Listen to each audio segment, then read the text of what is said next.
welcome back to the channel. Thanks for tuning in and thanks for all the questions. So let's pick up where we left off on our last video. The last video I did on buying watches overseas. Thank you so much for the watch questions.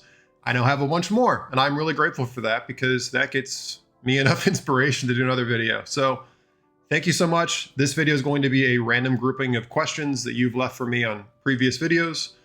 Quick take, I'm just going to kind of give you my knee-jerk reaction to your questions, and if you want me to dive in deeper, happy to do it on a later video. But the first question I got asked, I can't find the comment to contribute to it, so I'm just going to go with the question, and if it was your question, thank you. And the first question is the Rolex market completely screwed up? Personal impression? Yeah, the Rolex market makes zero sense to me at the moment. Several factors that are going on there, but I'll give you my overall take. So present day, the market's softening. Obviously, demand has gone down a bit with the current economic conditions. Luxury goods in general have come quite a bit down. They've gotten softer. If you look at watchcharts.com, you can see that there's been a lot of depreciation in the market. For someone like me, that means it's time to buy. So I've been actually buying stuff. I'm not upset about this, but I don't really want to focus on that because that's really well covered and really well understood. To me, the lunacy in the Rolex market is going long before this current situation where you had this COVID boost and then this softening of the market. And that's the, I feel like, ridiculous overemphasis on stainless steel models. I've said this in some other videos. I will say it again. I think it's crazy to me if anybody's paying a premium for a stainless steel model. We can maybe put the Daytona as a little bit of an aside because that's theoretically a limited production item. But I really don't understand why anybody would be paying over for a stainless steel Submariner or even the Starbucks / Kermit, which I very much like.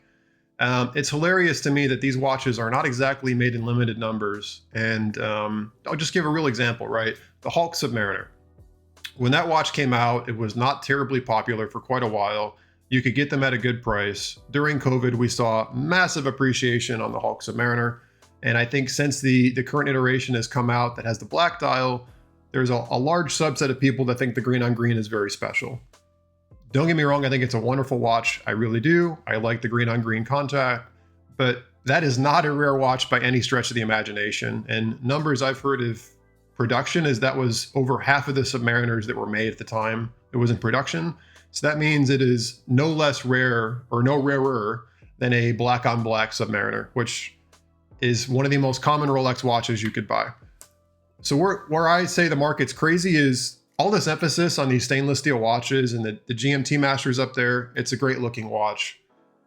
I think it's crazy to me because these watches are not rare, and the stainless steel and two-tone, the stainless steel precious two-tones and the solid gold ones are actually worth considerably less and tend not to have the same markup.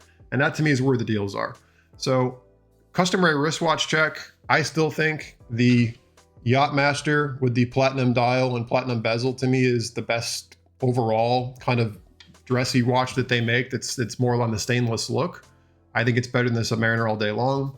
Feel free to disagree with me. That's not really the goal of this. Stainless steel Rolexes being the luxury pieces and people ignoring the two-tone and gold to me is where I think the market's just silly. And I'm doubling down on this. I have a bluesy on the way to me right now. I think the real value, honestly, is chasing pre-owned two-tone and pre-owned solid gold Rolexes all day long. It costs Rolex more money to make these pieces. They are considerably rarer, and in the long term, they have higher material value to me personally. And I just like that they're a little bit less common. So that's my take on the Rolex market. Another question that's been trending a lot in the community, and I want to say maybe the last 6 months it's been really popular. Thanks to IB Tony for bringing this up. What's this whole concept of neo vintage? Neo vintage is stuff that's not quite old enough to be considered vintage, but not new enough to be considered current. And it's kind of, I guess, the new market people are getting interested in. During COVID, I saw, especially on the Rolex front, this market kind of blow up.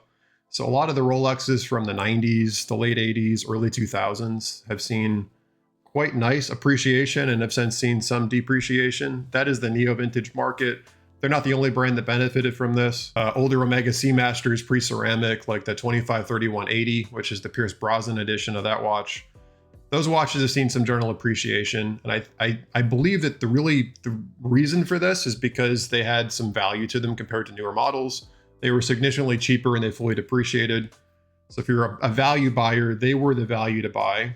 However, you also need to put them into context of they are cheaper for a reason, especially on the vintage Rolex market.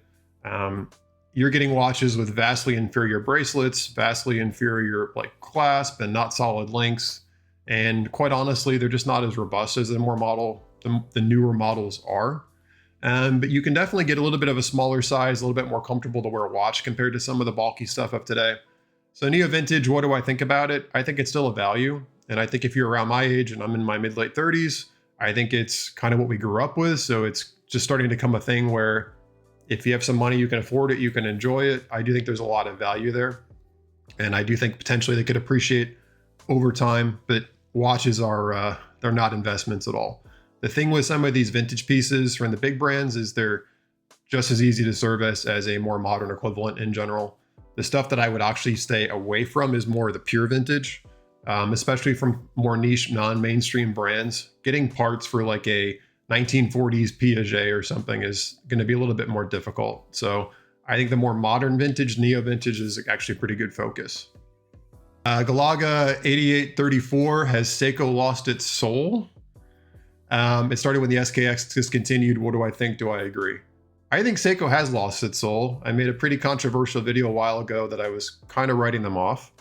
I gave another shot last year and bought a Grand Seiko, which is already broke. And I'm still waiting on the service center in New Jersey to tell me that they've received it and actually work on it. So I'm a little peeved at Seiko right now, transparently. And I've had several models recently that have just broken on me. When I think they've lost their soul, I'm not arguing with the design. I think the design is actually still great. I do agree the SKX going away is sad, but they've continued to evolve. And I like what they've done with the Monster. There's stuff that I do appreciate what they've done. When I say I think they've lost their soul, is to me, their quality control has gone to hell. Every time I talk to people that own Seikos, for the most part, they tell me that they've consistently had them break after about a year or two of owning them. And that to me is just ridiculous. They used to be pretty well known for being reliable and things you could beat up. And to me, their quality control is what I've really noticed, is that their movements are just not durable like they used to be, and my own personal experience. And that's where I get very frustrated with them. In the last 10 years, especially, it just feels like they've not really had the same quality control they used to, just based on how many people I've known, myself included, that have had them fail. And when they fail, the service has not been exactly terribly easy or fun to deal with on the back end. Also, Galaga 8834, is Tudor at a point where Rolex is no longer desirable? No, of course not. Rolex is always going to be desirable, especially as a brand that people want to pursue. However, I do think Tudor is to a level of what people think Rolex used to be. I would argue a modern Tudor is actually a nicer watch than a neo-vintage Rolex. I think they're wonderful watches. I know people, and I say this and people think I'm full of it. I'm not. I know people that had $1 million watch collections that still have a Tudor or two in it. I think they make an excellent watch, but I don't think buying a Tudor is going to scratch the itch if you really want a Rolex, because they're different brands, and Hans Wilsdorf intentionally made them to be different brands. Tudor was always supposed to be the value play, but especially lately, they have their own kind of aesthetic to them. And so to me, they don't compete with each other. They're complementary to each other. And usually Tudor still is that entry-level brand to Rolex. I don't see it taking away Rolex market share. Two more quick questions. What do I think about the Cartier Santos? The Cartier Santos was designed by Louis Cartier in 1904 for a pilot friend of his, Santos Dumont. And it is a absolute classic watch. I put the Santos in the same echelon as the Rolex Submariner and the JLC Reverso and the Omega Speedmaster. It is just one of those truly classic watches that you could never go wrong having in your collection. I've always kind of thought of it as a little bit Art Deco, but obviously it predates Art Deco. It's just something, if you see one, you know what it is. Patek Calatrava, same thing. To me, it is a pinnacle of watch design. I would never tell anybody to steer away from them. I think they're wonderful watches. I would stay away from quartz in general because I'm a manual mechanical movement guy. Santos wise, there's so many different iterations. I personally prefer a classic large white dial on the bracelet, as do most people. But they have so many cool dials now. You can even get a brown dial. The Santos is an excellent watch. I would stay more in the more modern versions of the Santos. So to me, I'm looking at the last 10, 15 years is where I'd be looking at them. I think they're the best they've ever been. I think you can dress them up. I think you can dress them down. And it's a watch, no matter what your current watch collection tier is at, it's always going to make sense in that collection. And quite frankly, I don't know why I've never owned one. So that's something for me to figure out. But anyway, one last question. If you can wear a dive watch while not diving, and this is by, forgive me, Oleg 8192, why not dress watch when not dressed up? I wear my Rolex President and my Patek Calatrava all the time in a t-shirt and jeans. So I do it. If you want to be a nerd like me, I guess I give you permission. I don't have any issue with dressing down a dress watch. I agree. I don't think there's anything wrong with it. So ramble over. Hope that was helpful. Please, please, please, if you disagree with me, feel free to disagree in the comments below. But also more watch questions, please. And if you want me to explore these in a broader perspective, I will be happy to do so. But with that said, see you all next time on the next video. Yes.